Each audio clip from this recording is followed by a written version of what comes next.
আজকে আমার গীতা পাঠের 23 নম্বর শ্লোক শুরু হতে চলছে। তাই সবে বলুন হরে কৃষ্ণ কৃষ্ণ কৃষ্ণ হরে হরে, হরে রাম রাম রাম হরে হরে।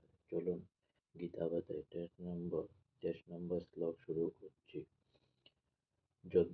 যোত সম্মানন ব্যাখ্যেয় হং য এতেয়ত্র সমাগতা ধাতরাষ্ট্রস্য দৌবুদ্ধে যুদ্ধে প্রিয় চিকিৎসক।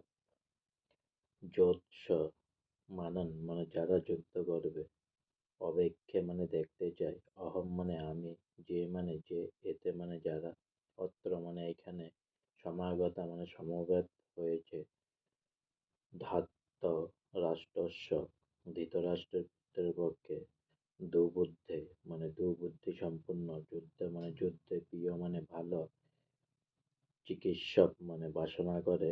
অনুবাদ: ধৃতরাষ্ট্রের দুর্বুদ্ধিসম্পন্ন পুত্রকে সন্তুষ্ট করার বাসনা করে যারা এখানে যুদ্ধ করতে এসেছে, তাদের আমি দেখতে চাই। এই কথা সকলেরই জানা ছিল যে দুর্যোধন তার পিতা ধৃতরাষ্ট্রের সহযোগিতায় অন্যায়ভাবে পাণ্ডবদের রাজত্ব আত্মসাৎ করতে চেষ্টা করছিল। তাই যারা দুর্যোধনের পক্ষে যোগ দিয়েছিল তারা সকলে ছিল এক গোয়ালের গরু। যুদ্ধের প্রারম্ভে অর্জুন দেখে নিতে চেয়েছিলেন তারা কারা। কৌরবদের সঙ্গে শান্তিপূর্ণ মীমাংসা করবার সব রকম প্রচেষ্টা ব্যর্থ হবার ফলে কুরুক্ষেত্রে যুদ্ধের আয়োজন করা হয়। তাই সে যুদ্ধক্ষেত্রে শান্তি প্রতিষ্ঠা করার কোনো রকম বাসনা অর্জুনের ছিল না। অর্জুন যদিও স্থির নিশ্চিতভাবে জানতেন জয় তার হবেই, কারণ শ্রীকৃষ্ণ তার পাশেই বসে আছেন, তবুও যুদ্ধের প্রারম্ভে তিনি শত্রুপক্ষের সৈন্যবল কতটা তা দেখতে নিতে চেয়েছিলেন।